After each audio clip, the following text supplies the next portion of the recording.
The colony's ship Whisper of Dawn had been dying for 3 weeks now, and Captain Thelvar could do nothing but watch as his people perished one by one in the cold embrace of the void. The ship's corridors, once filled with the gentle songs of his species, now echoed only with the labored breathing of the sick and the quiet sobbing of children who understood, in that terrible way children do, that something was very wrong. Thelvar stood on the bridge, his legs trembling with exhaustion, his feathered body slumped against the navigation console. The soft blue plumage that marked him as a scholar of the highest order had dulled to gray, matted with sweat and grime. His large eyes, evolved to see in the gentle twilight of his homeworld, stared at the viewscreen where a yellow star burned in the distance. It was their last hope, and even that hope was thin as paper. 3 weeks ago, Thelvar had watched his world die.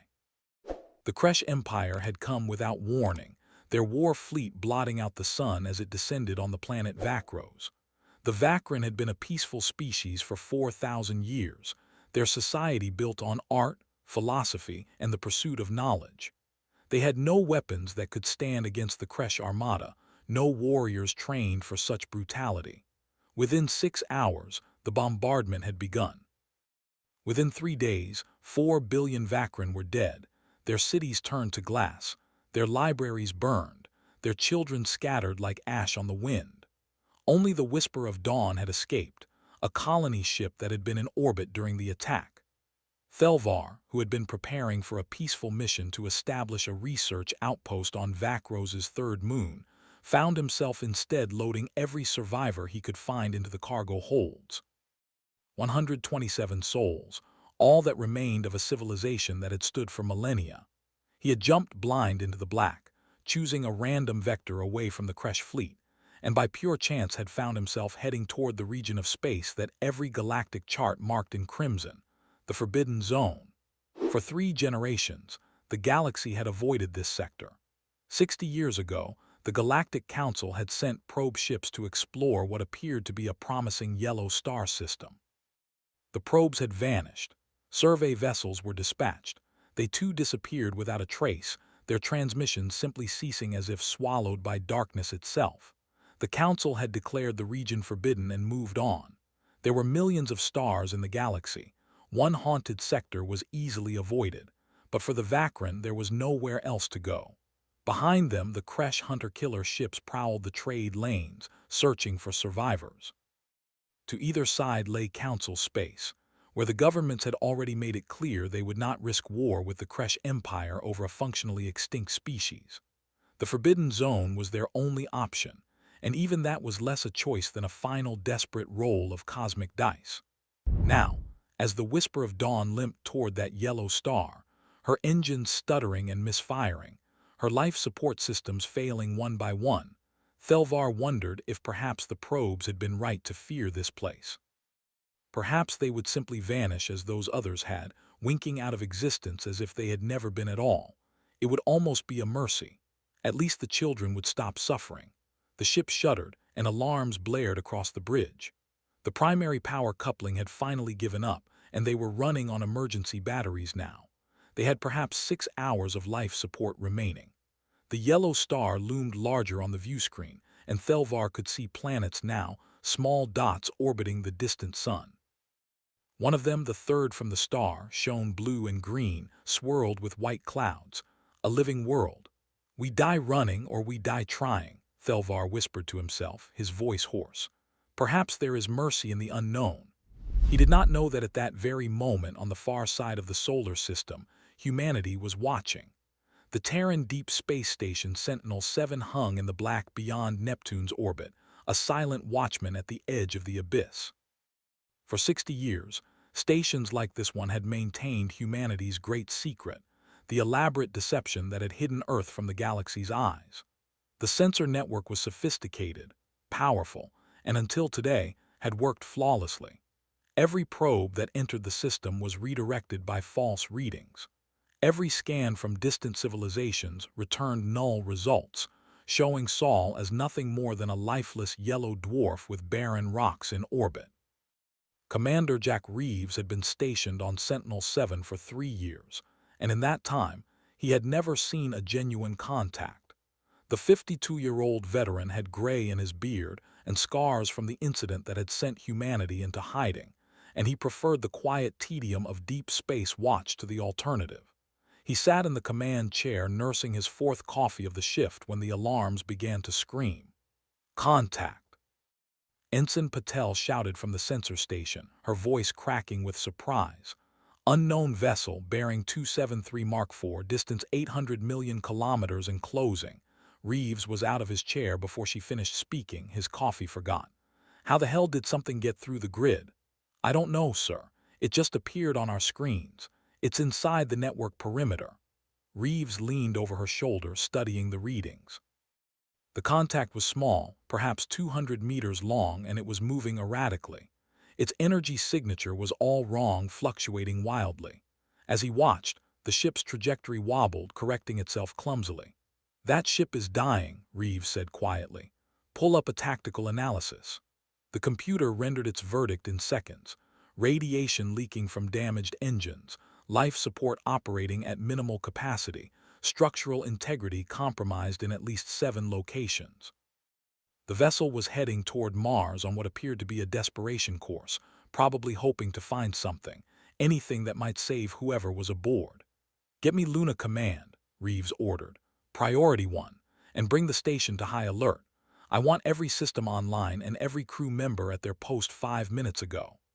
As his crew scrambled to comply, Reeves stared at the dying ship on his screen and felt the weight of 60 years of secrecy pressing down on him. The standing orders were clear. No unknown contact enters the inner system. The isolation protocol was absolute, but those orders had been written with the assumption that any contact would be hostile or at least intentional.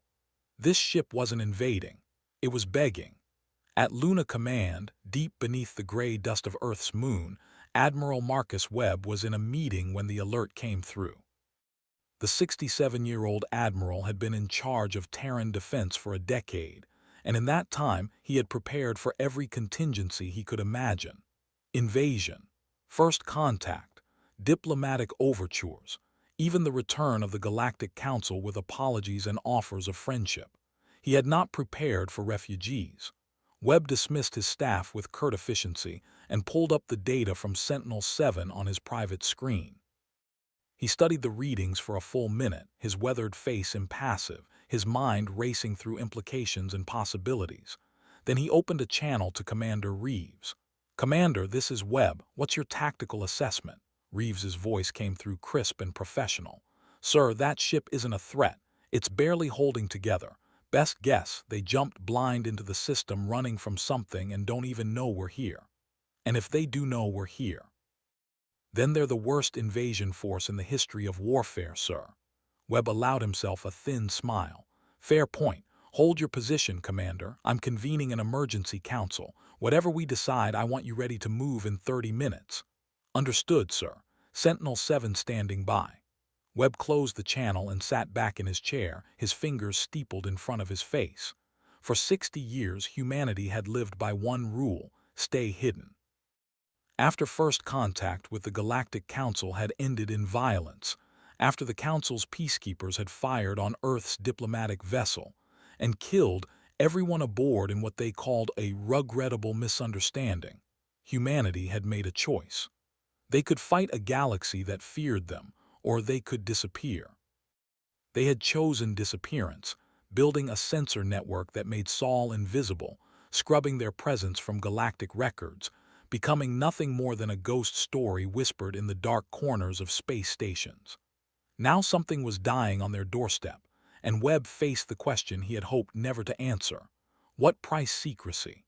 He opened a channel to Earth, to the Terran Council that governed humanity's unified government.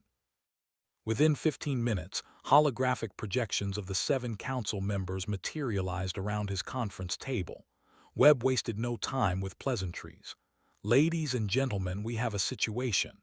He brought up the sensor data, letting them see what he saw. "An unknown vessel, badly damaged, is entering our inner system. It will reach Mars orbit in approximately 6 hours. If we do nothing, everyone aboard will be dead in 7. Councillor Zhang, the representative from East Asia, leaned forward. "Do we know who they are?" No identification yet. The ship's transmitters are damaged, but whoever they are, they're not military. The vessel is a colony-class transport, unarmed and falling apart. This could be a trap, Counselor Osa from the African Union said, her voice cautious. The Council tried to eliminate us once. This could be a probe to see if we still exist. Possible, Webb acknowledged. But if it's a trap, it's an elaborate one.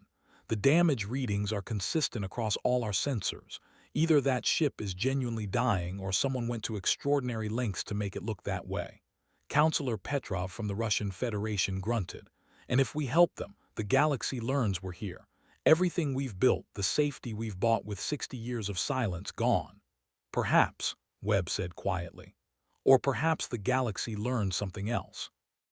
That we're not what they thought we were. The council chamber fell silent. Finally, Counselor Martinez from South America spoke, her voice soft but firm.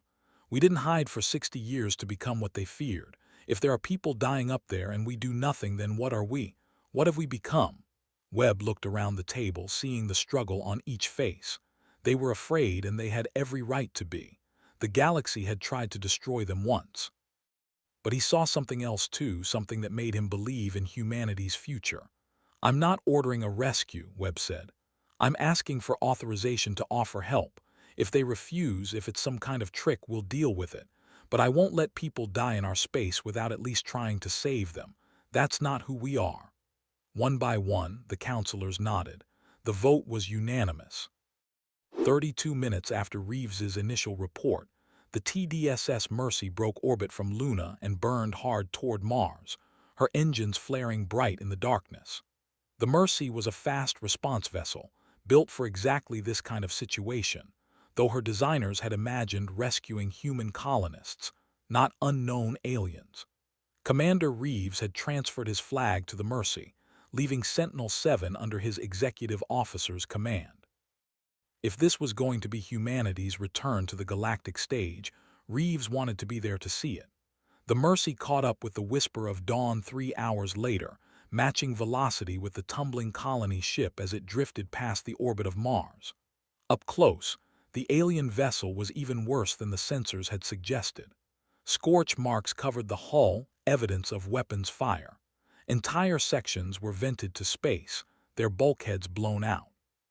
Ship was a miracle of desperation, held together by failing force fields and prayers. Life signs, Reeves asked his sensor officer. Confirmed, sir. 123. No, wait, 127. The readings are faint, but they're there. And, sir, they're not human. Well, we knew that much. Reeves opened a channel on all frequencies, cycling through every standard first contact protocol humanity had developed. Unknown vessel, this is Commander Jack Reeves of the Terran defense ship Mercy. We have detected your distress. We are here to help. Please respond.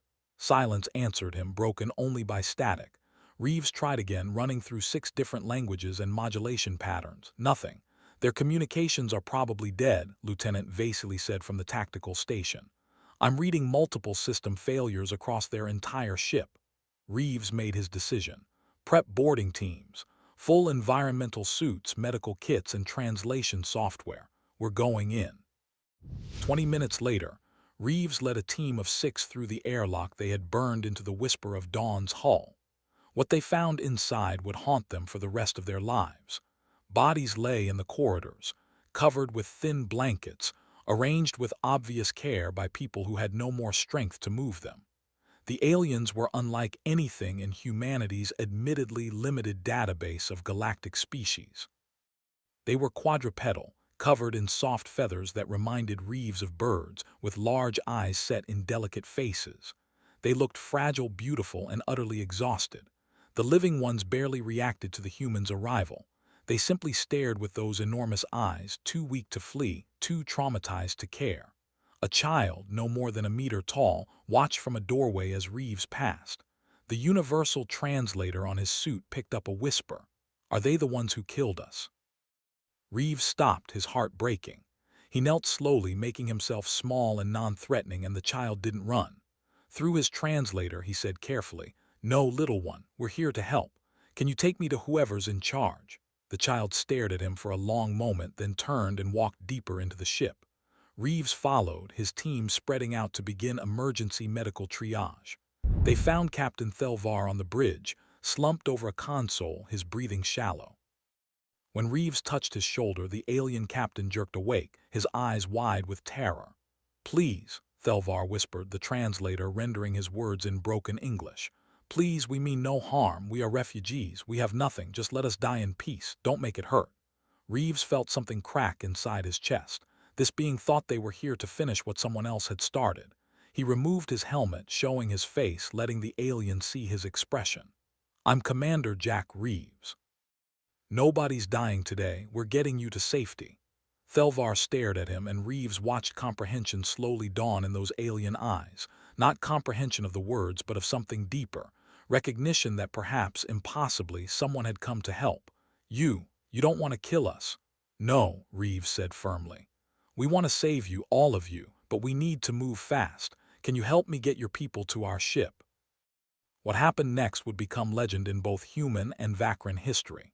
Despite their injuries, despite their exhaustion, despite having every reason to distrust the universe, the Vakran let themselves be carried to safety by these strange bipedal creatures who had appeared from nowhere. Reeves's medical team worked miracles in the Mercy's sickbay, stabilizing the worst cases, treating radiation sickness and malnutrition and injuries that no being should have survived. And through it all, the Vakran kept asking the same question. Why? The Mercy burned hard for Earth, running at maximum acceleration with Admiral Webb's authorization to break every protocol in the book. 16 hours after the initial rescue, the ship entered Earth's atmosphere and descended toward Ascension Island, a remote facility that had been prepared for exactly this scenario, though no one had truly believed they would ever use it. As the Mercy's landing gear touched down on the tarmac, Captain Thelvar pressed his face against a viewport and saw a world he had only dreamed of. Blue oceans, green continents, white clouds drifting across a sky so bright it hurt to look at, and everywhere the evidence of a thriving civilization that had somehow remained hidden from the galaxy. "What is this place?" he whispered. Dr. James Kowalski, the chief medical officer who had been treating him during the flight, smiled. "Welcome to Earth, Captain. You're safe now." The next 3 days blurred together in a haze of medical treatment and careful diplomacy. The Vakran were brought to the facility's medical center, where human doctors worked around the clock to stabilize them. Dr. Kowalski, a 54-year-old physician who specialized in xenobiology, found himself inventing new treatments on the fly. The Vakran physiology was similar enough to Earth species that basic medicine worked, but they were severely malnourished, their bodies depleted from weeks of starvation and stress. The children responded fastest. Within 2 days, the young Vakran who had first led Reeves to the bridge was running through the facility's gardens, laughing as human children showed her how to play catch. She had given her name as Vestrin, and she had adopted Dr. Kowalski as a surrogate parent, following him everywhere with wide-eyed curiosity. The adults recovered more slowly, and not just physically. Thelvar spent hours being debriefed by Admiral Webb and a team of xenoanthropologists, historians, and military intelligence officers. Through translators that improved by the hour as the AI learned Vakran language patterns, he told Earth the story of what had happened to his people. The Kresh Empire, Thelvar explained, had been expanding for 2 centuries. They were a reptilian species, aggressive and militaristic, bred for conquest on a high-gravity world that made them incredibly strong. Where most species negotiated and traded, the Kresh simply took what they wanted. They had conquered 47 worlds in the past 100 years, enslaving some populations, exterminating others, always expanding their territory. The Vakran had been targeted because their worlds were rich in rare minerals. They had tried to negotiate, offering to share their resources peacefully. The Kresh had responded with orbital bombardment, 4 billion dead in less than a week. The genocide had been methodical, efficient, and brutally complete. And the Galactic Council, Admiral Webb asked quietly. They did nothing. Thelvar's feathers rippled with what the translators identified as deep sadness. The Council issued a statement of concern. They held emergency sessions.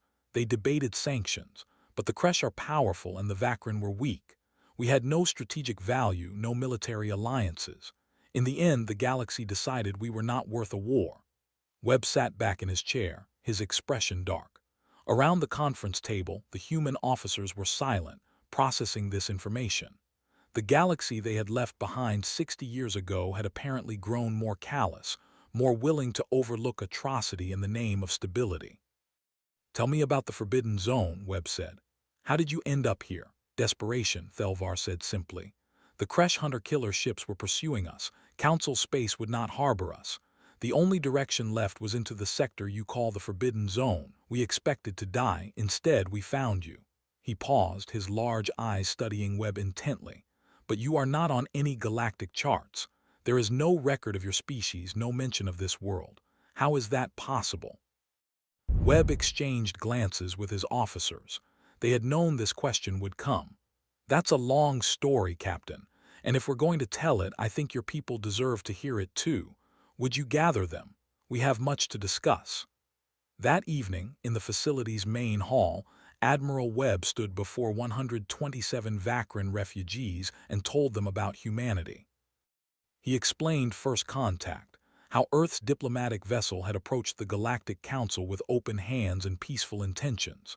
He described how the Council's peacekeepers, startled by humanity's appearance and frightened by Earth's high gravity and the strength it gave its people, had fired first and justified it later.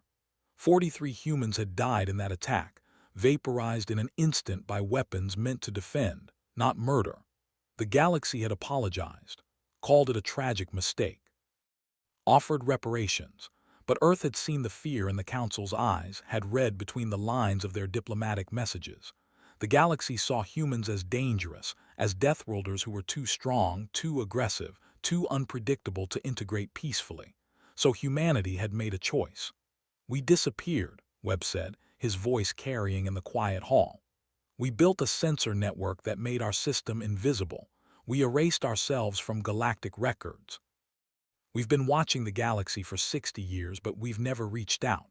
We decided that if the galaxy couldn't accept us, we would rather be alone." Elder Mernset, the oldest Vakrin and their chief historian, spoke up from the front row. "But you revealed yourselves for us. Why, we are nothing. We have nothing to offer you." Webb looked at the old Vakrin for a long moment. "Because the strong are supposed to protect the weak. Because it was right. Because no one else would." He paused. "Didn't hide for 60 years to become what the galaxy feared. If we let people die when we could save them, what would that make us?" The Vakrin were silent, absorbing this. Then Vestrin, the child who had first led Reeves to the bridge, spoke up in her high, clear voice. "Does this mean we can stay?" Webb smiled, and for the first time since the crisis began, some of the tension left his shoulders. "Yes, little one, you can stay as long as you need to. Earth is your home now if you want it to be." The Vakrin began to weep, and the sound of their crying filled the hall. These were not tears of sorrow, but of relief so profound it bordered on physical pain.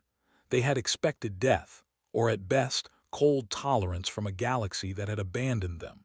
They had not expected kindness from strangers who owed them nothing.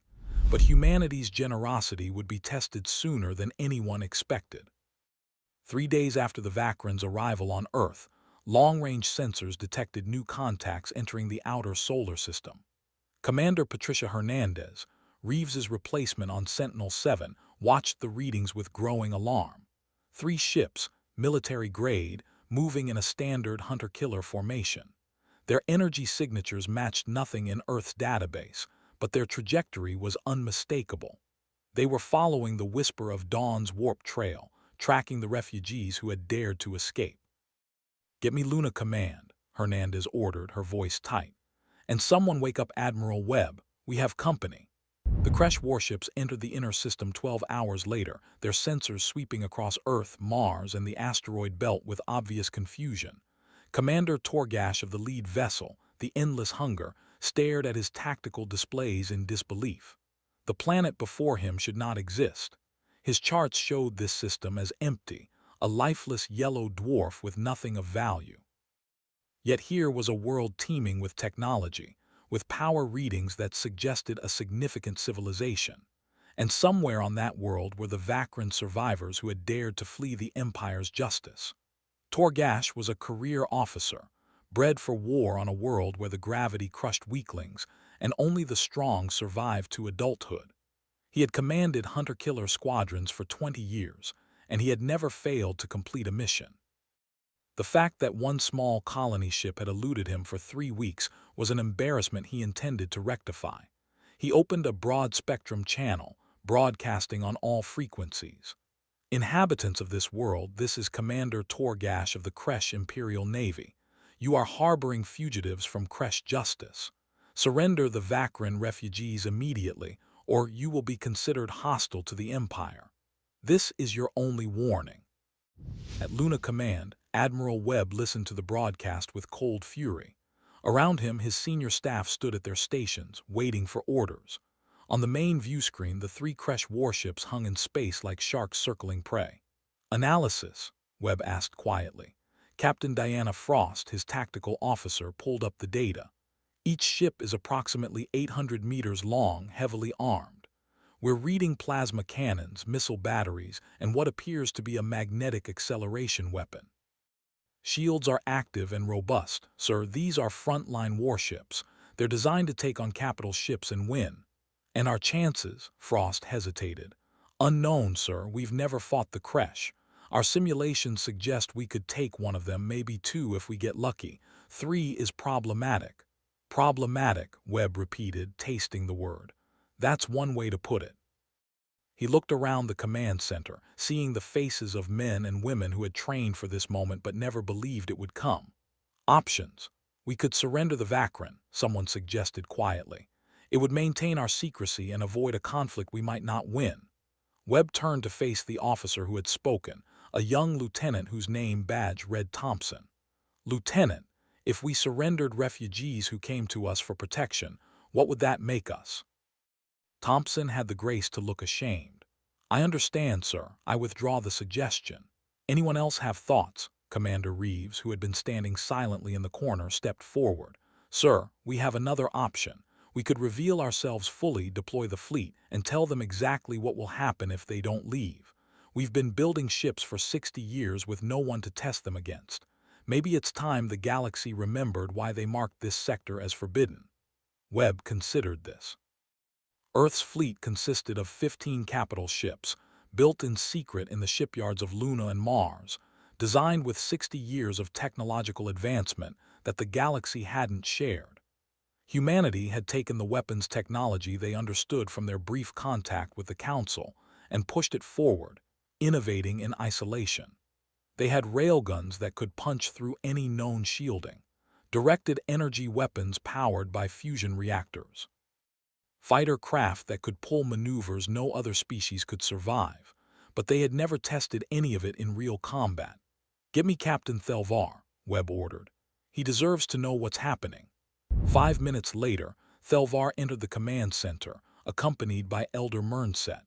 The Vakran captain had recovered significantly in the past few days, his feathers regaining some of their luster, but he still looked fragile compared to the humans around him. When he saw the Kresh warships on the view screen, his legs nearly buckled. No, he whispered. No, they found us. Yes, Webb said gently. They followed your warp trail. They're demanding we surrender you. Thelvar turned to face the Admiral, his eyes wide with desperation. Then you must, please, Admiral. You've already done more for us than we had any right to ask. Don't fight them. Don't die for us. The Kresh are brutal, but they might leave you alone if you give them what they want. Elder Mernset placed a comforting hand on Thelvar's shoulder. The captain is right, Admiral Webb. We are grateful beyond measure for your kindness, but we will not allow you to sacrifice yourselves for a people you barely know. Webb looked at both Vakran for a long moment, then shook his head. I'm afraid I can't do that. You're under Earth's protection now. That means something to us. But why? Thelvar asked, his voice breaking. We have nothing. We are nothing. 4 billion of us died and the galaxy did not care. Why should you? Because it's the right thing to do, Webb said simply. And because if we let bullies like the Kresh dictate terms to us, we might as well have stayed hidden forever. He turned to his tactical officer. Captain Frost, deploy the fleet. All ships, battle stations. It's time the Kresh learned about humanity. What happened next would be studied in military academies for generations to come. The Terran Defense Fleet, hidden in the shadows of Luna and Mars, powered up their engines and moved into formation. 15 capital ships, led by the flagships TDSS Defiant, indomitable and relentless, emerged into open space with their weapons armed and their shields at maximum. On the bridge of the Endless Hunger, Commander Torgash watched in disbelief as the human fleet materialized on his sensors. What is this? Those ships weren't there a moment ago. His sensor officer, a young Kresh named Veltash, worked frantically at his console. Sir, I don't understand. Our long-range scans showed this system as empty. There should be nothing here but primitive rock formations. Obviously, there's more here than our scans showed, Torgash snarled. Identify those vessels. What species are we facing? A moment later, a channel opened, and Admiral Webb's face appeared on the Endless Hunger's main view screen. Torgash had seen many species in his career, but the being before him was unfamiliar. Bipedal, Predator's eyes set forward for depth perception, strong jaw suggesting an omnivorous diet, and in those eyes something that made even Torgash pause, absolute determination. This is Admiral Marcus Webb of the Terran Defense Force, the human said, his voice carrying the weight of authority. You've entered human space without authorization. The beings you seek are under our protection. You have one opportunity to leave peacefully. I suggest you take it. Torgash laughed, the sound harsh and grating. Humans, you're the species that ran away 60 years ago. Your kind surrendered to the galaxy, hid like cowards in the dark. And now you dare threaten the Kresh Empire. He leaned forward, his reptilian features twisting into a sneer. Your ships are impressive for primitives, but you are vastly outnumbered and outgunned. Give us the Vakran and we might let you live. Webb's expression didn't change. We didn't surrender, Commander. We chose isolation. There's a difference. As for being outgunned, he smiled, and it was not a pleasant expression. I guess we're about to find out. The channel closed. Torgash stared at the blank screen for a moment, then turned to his weapons officer. Target their flagship. Let's teach these Deathworlders what happens when they interfere with the Kresh Empire. The Endless Hunger opened fire first, plasma cannons launching bolts of superheated matter across the void at near-light speed. The human fleet scattered, their ships moving with surprising agility for vessels of their size. The Defiant took a glancing hit on its forward shields, the energy washing across the barrier in a cascade of light, but the shields held. Then humanity answered. The railgun batteries mounted on Luna's surface opened fire, launching projectiles at 3% of light speed. The Endless Hunger's shields flared as the first round struck, absorbing the impact. The second round punched through, tearing a gash in the warship's hull. The third round missed entirely, but the fourth and fifth struck home, and suddenly the Kresh flagship was venting atmosphere and debris. Evasive action, Torgash screamed, his confidence evaporating.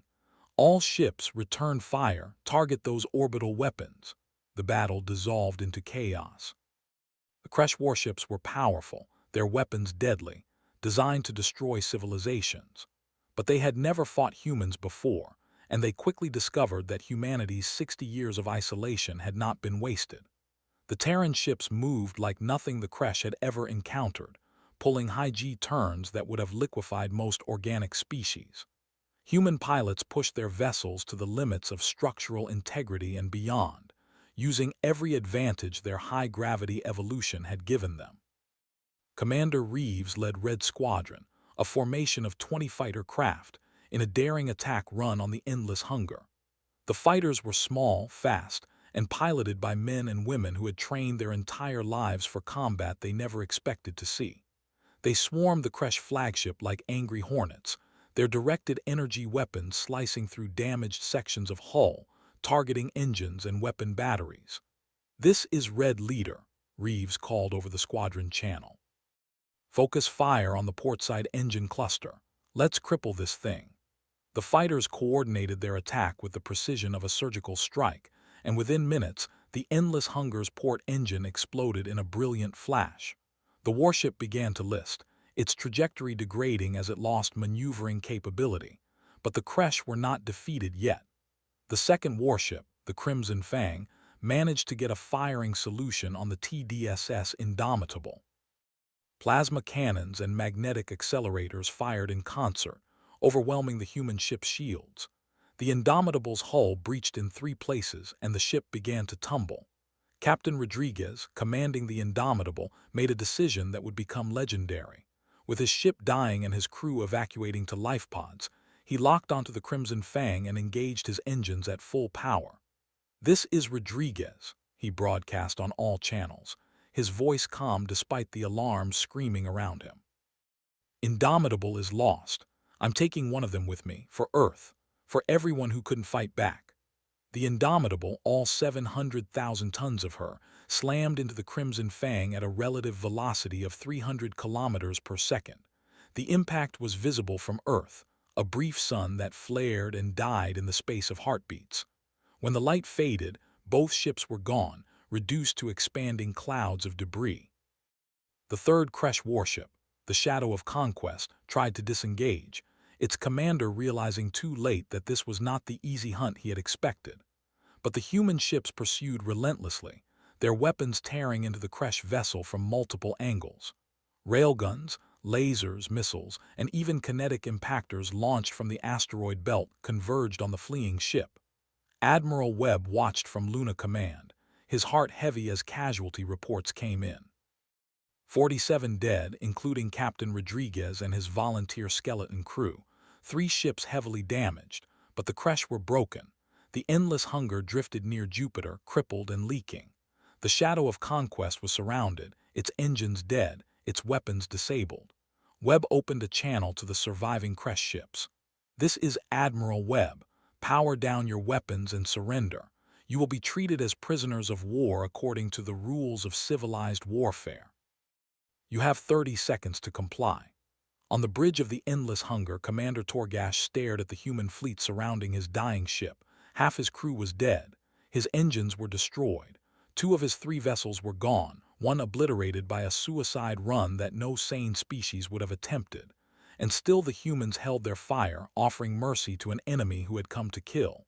It made no sense. The Kresh did not offer mercy. They conquered or they exterminated. The idea of treating defeated enemies with anything but contempt was alien to their entire philosophy. Yet here were these humans, these Deathworlders who fought with a ferocity that matched the Kresh's own, offering quarter. "Sir," Veltash said quietly from the sensor station, "their weapons are locked on us. If we don't comply, they will fire." Torgash felt something he had not experienced in 20 years of military service: genuine fear. Not fear of death, which was always a possibility in combat, but fear of having fundamentally misjudged an opponent. The humans had not fought like merchants or diplomats. They had fought like warriors born to it, with creativity and courage that bordered on madness. And yet they offered mercy. "Power down weapons," Torgash ordered, the words tasting like ash. "Transmit our surrender." Across the solar system, the Shadow of Conquest's commander made the same choice. The battle was over. Humanity had won. In the medical center on Ascension Island, the Vakran refugees had watched the entire battle on screens, courtesy of Admiral Webb's decision that they deserved to know what was happening in their name. Captain Thelvar stood frozen, his legs trembling as he watched ships clash and die in the void above. When the final Kresh vessel surrendered, he collapsed to his knees. "They fought for us," he whispered, his voice breaking. "They died for us." Elder Mernset placed a gentle hand on his shoulder, her own eyes filled with tears. "In 4,000 years of recorded Vakran history, no species has ever defended another at such cost. We thought the galaxy had forgotten what honor meant.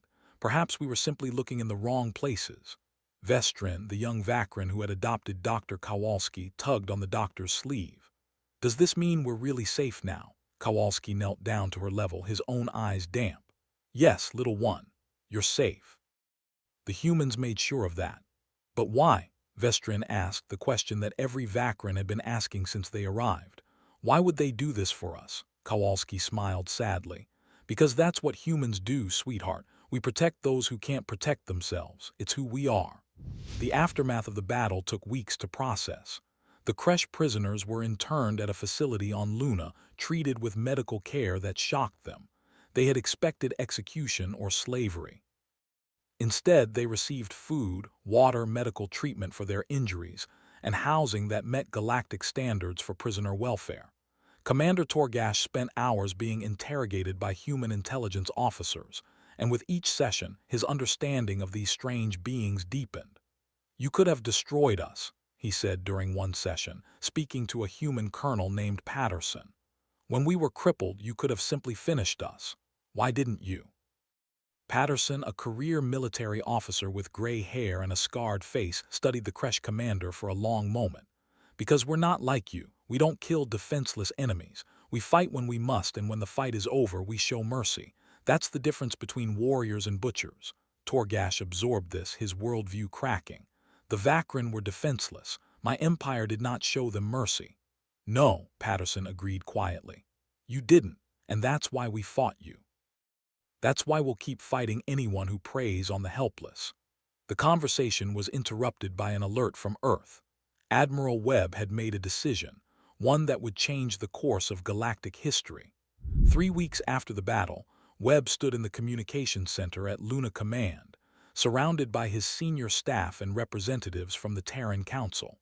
Before him was a quantum communication array, recently modified to reach across light years in real time.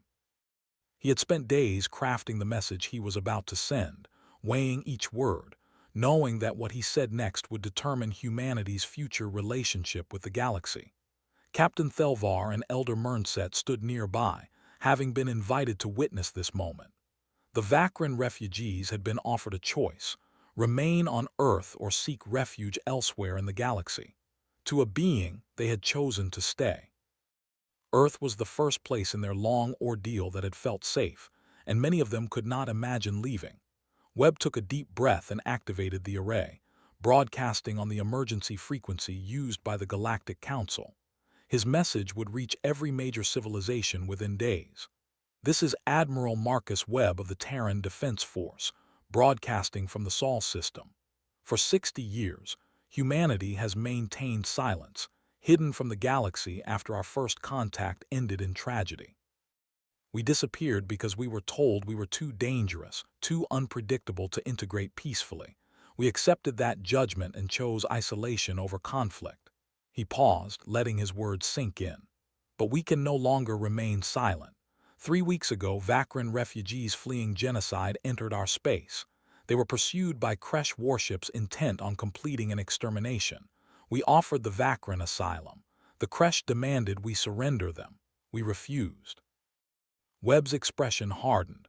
"The Kresh attacked. We defended, and we won. 2 of their warships were destroyed, the 3rd captured. The Vakrin refugees are safe, alive, and under Earth's protection." He leaned closer to the camera, his voice carrying absolute conviction. "Let me be clear about what this means. As of today, Earth is declaring itself a sanctuary world. Any species fleeing persecution, genocide, or unjust prosecution may seek asylum here. We will evaluate each case on its merits, but we will not turn away the helpless simply because helping them is inconvenient or dangerous." The command center was silent, everyone absorbing the magnitude of what Webb was saying. This was not just a return to the galactic stage. This was a declaration of purpose, a line drawn in the cosmic sand. "We are not rejoining the Galactic Council," Webb continued. "We do not seek trade agreements or diplomatic alliances. We make only one promise: we will defend those who cannot defend themselves. Any species, any government, any empire that preys on the weak will answer to us. This is not a threat, it is a fact." He stood straighter, his military bearing evident. "We are humanity. We do not abandon the helpless. We do not ignore injustice. We do not surrender our principles for convenience. Not now, not ever. To the refugees of the galaxy, Earth's door is open. To the predators, come at your own risk." Webb reached forward and terminated the transmission. The command center remained silent for several heartbeats, then erupted in a mixture of applause and worried murmurs. They had just announced humanity's presence to a galaxy that had tried to forget them, and they had done so by essentially declaring themselves the protectors of the downtrodden. The implications were staggering. Thelvar approached Webb, his movements uncertain. "Admiral, what you have done. The consequences could be severe. The Kresh Empire will not forgive this defeat. Other powers may see your declaration as a threat to the existing order. Webb nodded. I know, we'll deal with that as it comes, but I couldn't stay silent, Captain, not after what I've seen. The galaxy failed you. It failed everyone the Creche destroyed. Someone needs to stand up and say that's not acceptable. Elder Mernset spoke, her voice soft but clear. You have given us more than asylum, Admiral. You have given us hope. Hope that perhaps the galaxy can be better than it is. Hope that kindness still exists among the stars. Webb managed a tired smile. Let's hope the galaxy agrees with you, Elder. 6 months passed. The galaxy's response to Webb's message was mixed and complicated. The Galactic Council issued a formal statement expressing concern about Earth's unilateral declaration, warning that harboring refugees from member species could create diplomatic incidents. Several governments, particularly those friendly with the Creche Empire, condemned humanity's actions as interference in internal affairs. But other voices emerged. Species that had suffered under the Creche's expansion quietly reached out to Earth, expressing gratitude that someone had finally stood up to the Empire. Smaller civilizations, long intimidated by the Council's major powers, began to see humanity as a potential counterbalance.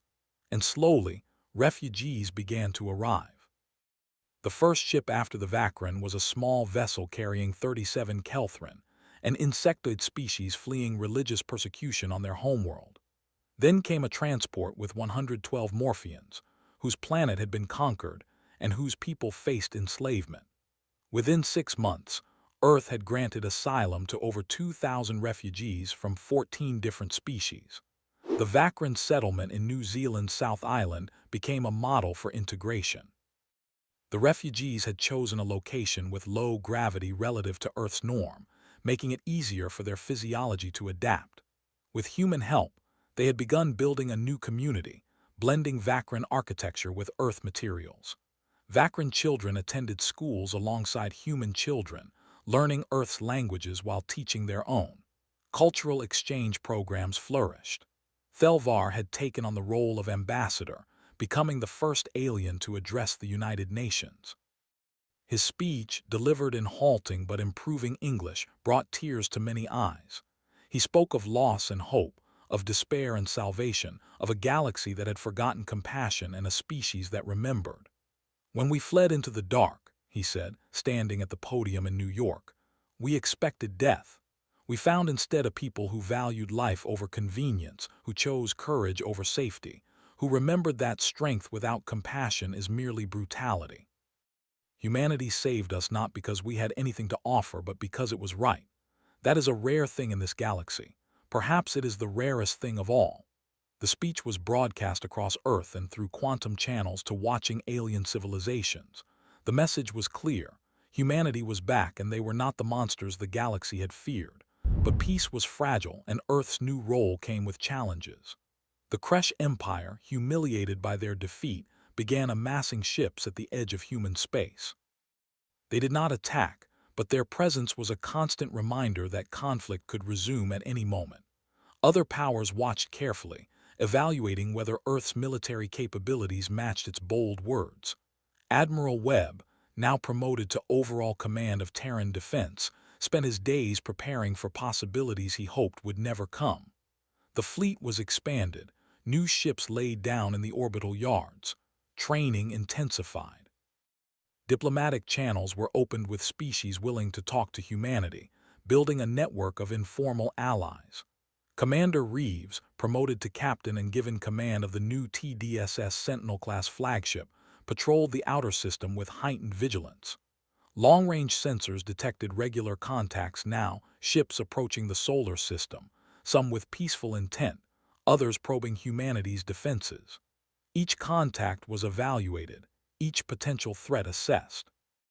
Dr. Kowalski found himself running a xenobiology department that grew by the month, studying the needs of species Earth had never encountered before. The medical challenges were immense, but so were the rewards.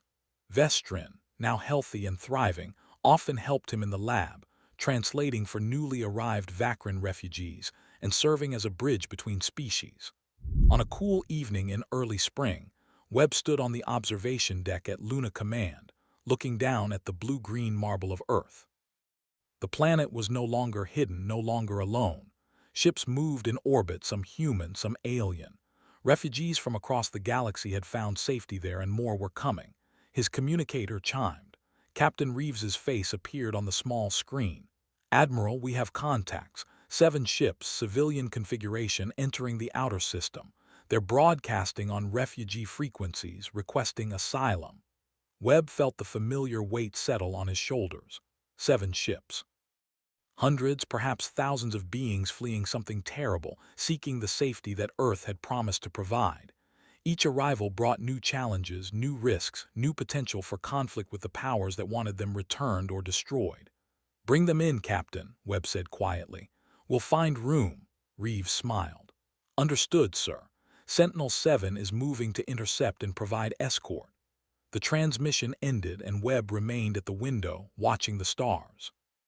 Somewhere out there, the Kresh Empire plotted revenge. Somewhere, the Galactic Council debated sanctions. Somewhere, species who saw humanity as a threat made plans. But also out there, refugees heard Earth's promise and found the courage to flee their oppressors. Species facing extinction found hope in humanity's declaration. The downtrodden and desperate looked to Sol and saw a light in the darkness. Earth had chosen its path. Not conquest, not isolation, but protection. The role of guardian to those who had no other defender. It was a heavy burden, one that would demand sacrifice and courage in measure unknown. But Webb knew, with absolute certainty, that it was the right choice. Because in the end, what defined a species was not its weapons or its technology or its strength. What defined a species was what it chose to do when faced with suffering it could prevent. Humanity had made its choice 60 years ago when it hid from the galaxy. Now it had made a different choice, and the galaxy would have to accept it. Behind him, the command center hummed with activity. Ships were being deployed, resources allocated, facilities prepared for the incoming refugees. Earth's machinery of compassion ground into motion, well practiced now after 6 months of constant arrivals. Webb turned from the window and headed back to his desk. There were reports to read, decisions to make, threats to evaluate. The work never ended. But as he settled into his chair and pulled up the latest intelligence briefings, he felt no regret. Earth was no longer hiding. Earth was standing, arms open to the desperate, fists ready for any who would prey on them. The galaxy had forgotten humanity once. It would not make that mistake again. The Forbidden Zone had been revealed for what it truly was, not a tomb for the lost, but a sanctuary for the hunted. And at its heart burned a blue-green world where beings of every description found the one thing the galaxy had denied them: hope.